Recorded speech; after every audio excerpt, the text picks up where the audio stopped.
નમસ્કાર મારા વહાલા વિદ્યાર્થી મિત્રો, આજે વાત કરીશું ધોરણ 6 અને વિષય હિન્દી પાઠ નંબર 1 દયાલુ શિકારી પાઠના અભ્યાસ અને સ્વાધ્યાયનું સંપૂર્ણ સોલ્યુશન આ વિડીયોની અંદર કરીશું। એ પહેલાં વિદ્યાર્થી મિત્રો ચેનલની અંદર પ્રથમ વખત આવ્યા છો તો ચેનલને સब्सक्राइब કરી દેવી। चित्र का अवलोकन करके प्रश्नों के उत्तर दीजिए। तो आपको पहले ये चित्र का अवलोकन करना है, उसके बाद प्रश्नों के जवाब देना है। प्रश्न नंबर 1, इस चित्रपाठ में किस पशु की बात है? तो इस चित्रपाठ में एक हिरनी की बात है। प्रश्न नंबर 2, आपने किन किन पशुओं को देखा है? तो आपने जिस भी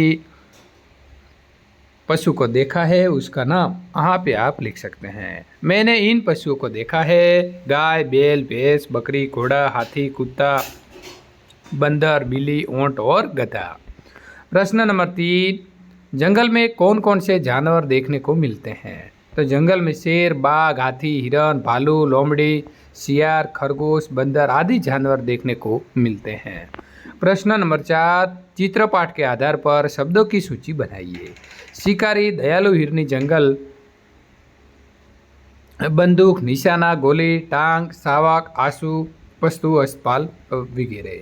प्रश्न नंबर 5, चित्रपाठ के आधार पर चुने गए शब्दों को लेकर वाक्य बनाइए। उत्तर: शिकारी तो राजा अच्छा शिकारी था। दयालु, सविता दयालु लड़की है। हिरनी तो जंगल में हिरनी दौड़ रही हैं। जंगल तो शेर जंगल का राजा है। बंदूक, शिकारी के पास बंदूक थी। निशाना, तुमने सही निशाना लगाया। गोली तो गोली निशाने पर लगी। टांग, बंदर की टांगे लंबी होती है। सावक, सावक अपनी माँ के पास बैठा था। आंसू, माँ की आंखों में आंसू थे। पशु तो गाय दूधार पशु है। अस्पताल, ये शहर का नया अस्पताल है। चित्र के आधार पर निम्नलिखित जैसे प्रश्न पूछकर दयालु शिकारी कहानी बनाइए। प्रश्न नंबर 1, पहले चित्र में हिरनी क्या कर रही है? तो पहले चित्र में हिरनी दौड़ रही है। प्रश्न नंबर 2, हिरनी जंगल में क्या क्या खाती होगी? तो हिरनी जंगल में घास और पेड़ पौधे के पत्ते खाती होगी। प्रश्न नंबर 3, हिरनी देखने में कैसी है? तो हिरनी देखने में मोटी ताजी है। प्रश्न नंबर 4, शिकारी हिरनी का शिकार क्यों करना चाहता था? तो शिकारी मांस खाने के लिए हिरनी का शिकार करना चाहता था। प्रश्न नंबर 5, गोली मारने के बाद शिकारी ने क्या किया? तो गोली मारने के बाद शिकारी हिरनी के समीप गया। प्रश्न नंबर 6, हिरनी के समीप जाकर शिकारी ने क्या देखा? तो हिरनी के समीप जाकर शिकारी ने देखा कि उसकी टांग में गोली लगी है और उसने एक शावक को जन्म दिया है। प्रश्न नंबर 7, शिकारी हिरनी को कहाँ ले गया, क्यों? तो शिकारी हिरनी को पशुओं के अस्पताल ले गया क्योंकि वो उसका इलाज कराना चाहता था। प्रश्न नंबर 8, शिकारी ने हिरनी के साथ कैसा व्यवहार किया, क्यों? शिकारी ने हिरनी के साथ दयापूर्ण व्यवहार किया क्योंकि उसकी दशा देखकर शिकारी को दुख हुआ था। प्रश्न नंबर 3, वर्ण के आधार पर अधिक से अधिक शब्द बनाइए। ख तो खरगोश, खत्म, खाली और खाना।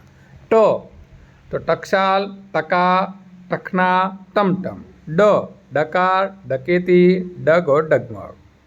म मकड़ी, मकर, मधुर, मक्षिका। भ भगत, भगदड़, भगवा, भगोड़ा। अब देखेंगे स्वाध्याय सॉल्यूशन। प्रश्न नंबर 1, शिकारी हिरनी के पास क्यों गया? अपने विचार लिखिए। शिकारी ने हिरनी पर गोली चलाई थी। वो ये जानना चाहता था कि उसकी गोली हिरनी को कहाँ लगी और अब वो किस दशा में है। ये जानने के लिए ही वो हिरनी के पास गया।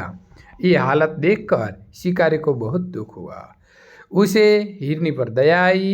उसने हिरनी को बचाने का निश्चय किया, इसीलिए वो हिरनी को अस्पताल ले गया। प्रश्न नंबर 2, नीचे कुछ प्रसिद्ध कहानियों के चित्र दिए हैं, उनके नाम लिखकर कहानी लिखिए। तो आप पहले ये चित्र देखकर आपको समझ में आया होगा कि ये कौन सी कहानी है। तो विषय प्रवेश करेंगे कि बहुत बोलना बुरी आदत है, उसके कारण बड़ा संकट खड़ा हो सकता है, यहाँ तक कि जान भी जा सकती है। ये कहानी हमें बातूनी न बनने की सीख देती है। एक तालाब था, उसमें एक कछुआ रहता था। वो बहुत बातूनी था। वही दो हंस भी रहते थे। वे उसके अच्छे मित्र बन गए थे। एक साल वहाँ बरसात बहुत कम हुई, तालाब का पानी सूखने लगा। हंसों ने कछुए के साथ दूसरे तालाब पर जाने का निश्चय किया। वे एक लकड़ी ले आए और उसका एक एक सिरा अपनी अपनी चोंच से पकड़ लिया। बीच का भाग कछुए ने अपने मुंह से पकड़ लिया। हंसों ने कछुए से कहा, भाई तुम रास्ते में बोलना मत, बोलेगे तो लकड़ी मुंह से छूट जाएगी और तुम नीचे गिर पड़ोगे। दोनों हंस कछुए को लेकर उड़ने लगे। रास्ते में एक गांव आया। गांव के लोगों इस प्रकार कछुए को लेकर उड़ते हुए हंसों को देखने के लिए जमा हो गए। लोगों को देखकर कछुए से चुप न रहा गया। उसने बोलने के लिए अपना मुंह खोला। उसी समय लकड़ी उसके मुंह से छूट गए और वो जमीन पर गिर पड़ा और मर गया। तो विद्यार्थी मित्रों, તમે પણ જો વચ્ચે બોલવાની ટેવ હોય તો ટેવ આજે આ વાર્તા સાંભળીને સુધારી દેજો। प्रश्न नंबर 3, कौवा और लोमड़ी की कहानी बनाकर लिखिए। विषय प्रवेश। कुछ लोग खुशामद के द्वारा दूसरों को मूर्ख बनाकर अपना स्वार्थ सिद्ध करने की चाल चलते हैं। ऐसे लोगों से सावधान रहने की ज़रूरत होती है और उनके चंगुल में फंसना नहीं चाहिए। तो आप ये कौवा वाले कहानी चित्र देखकर आपको पूरी कहानी याद आ गई होगी।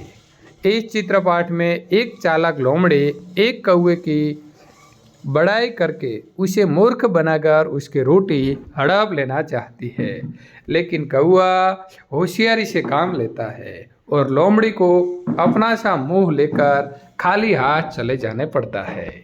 एक बार एक कौवे को एक रोटी मिली। वो रोटी लेकर उड़ता हुआ एक पेड़ की डाल पर जा बैठा। इतने में एक लोमड़ी पेड़ के नीचे आई। उसकी नज़र कौवे की रोटी पर पड़ी। उसके मुंह में पानी आ गया। उसने सोचा, कौवे को मूर्ख बनाकर मैं उसकी रोटी ले लूं। लोमड़ी ने कौवे से कहा, कौवा भैया कोई गाना सुनाइए ना, आपका गाना मुझे बहुत मीठा लगता है। कौवा लोमड़ी की चालाकी समझ गया। उसे लगा कि लोमड़ी रोटी पाने के लिए ये नाटक कर रही है। कौवे ने अपनी चोंच की रोटी अपने पंजे से पकड़ ली और वो जोर जोर से काव काव करने लगा। ये देखकर लोमड़ी आश्चर्यचकित रह गई। अरे, ये कौवा तो समझदार लगता है, ऐसा वो मन ही मन बोली और चलती बनी। फिर कौवे ने मजे से रोटी खा ली। सचमुच अपनी झूठी बड़ाई सुनकर हमें गुमराह नहीं होना चाहिए। प्रश्न नंबर 2 और 3 में से आपको कौन सी कहानी अच्छी लगी और क्यों अच्छी लगी? प्रश्न 2 और 3 में 3 कहानियाँ दी गई हैं। बुद्धिमान कौवा, बातूनी कछुआ और कौवा और लोमड़ी। तीनों कहानियाँ रोचक है, फिर भी मुझे कौवा और लोमड़ी कहानी अच्छी लगी। पहली दोनों कहानियाँ बहुत पुरानी हो गई है, जबकि कौवा और लोमड़ी कहानी में नवीनता और आधुनिक बोध है। एक कहानी हमें मूर्ख बनाकर अपना मतलब सिद्ध करने वालों से सावधान करती है। कौवे की चालाकी हमें बहुत कीमती सीख दे जाती है। इसीलिए ये कहानी मुझे बहुत अच्छी लगी।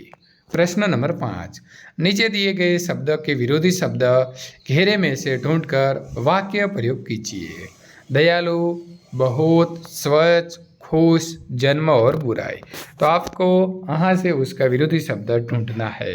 दयालु तो निर्दयी, बहुत तो थोड़ा, स्वच्छ तो अस्वच्छ, खुश तो नाखुश, जन्म तो मरण, बुराई तो भलाई। वाक्य प्रयोग।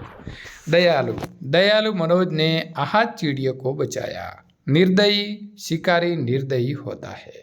बहुत, तुम बहुत थक गए हो। थोड़ा, अब थोड़ा आराम कर लो। स्वच्छ, आज मैं स्वच्छ हूँ।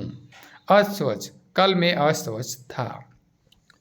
खुश, वो हमेशा खुश रहता है। नाखुश, मैंने उसे कभी नाखुश नहीं देखा। जन्म, रोज कई बच्चों का जन्म होता है। मरण, रोज कई लोगों का मरण होता है। बुराई, मैंने आपके साथ कभी बुराई नहीं की। भलाई, मैंने आपके साथ हमेशा भलाई की है। प्रश्न नंबर 6, नीचे दिए गए वाक्य में से जो संज्ञा है उन्हें रेखांकित कीजिए। उदाहरण, थोड़ी देर बाद उसे राम और श्याम मिले। पूजन की परीक्षा 5 बजे तक चलने वाली थी। सब अंबाजी जा रहे थे। गुलाब का फूल मुझे पसंद है। तो आप यहाँ पूजन, अंबाजी, गुलाब उसके नीचे अंडरलाइन कर सकते हैं, जैसे कि यहाँ करी हुई है। हम जवाब ही लिखेंगे। पूजन की परीक्षा 5 बजे तक चलने वाली थी। सब अंबाजी जा रहे थे, तो अंबाजी। गुलाब का फूल मुझे पसंद है, तो गुलाब और फूल। हिमालय की चढ़ाई बहुत कठिन थी। आज बिल्ली सारा दूध पी गई। प्रश्न नंबर 8, अंदाज अपना अपना। यदि शिकारी की जगह तुम होते तो क्या करते, चर्चा कीजिए। यदि शिकारी की जगह मैं होता तो मैं भी हिरनी के साथ वैसा ही व्यवहार करता जैसा शिकारी ने किया। चर्चा, नरेंद्र घायल हिरनी और उसके नवजात शावक को देखकर मेरा दिल भर आता। परेश, मैं तुरंत दौड़कर रिक्शा या किसी दूसरे वाहन को ले आता। अखिल, रिक्शा या किसी अन्य सवारी को किराया देना पड़ता।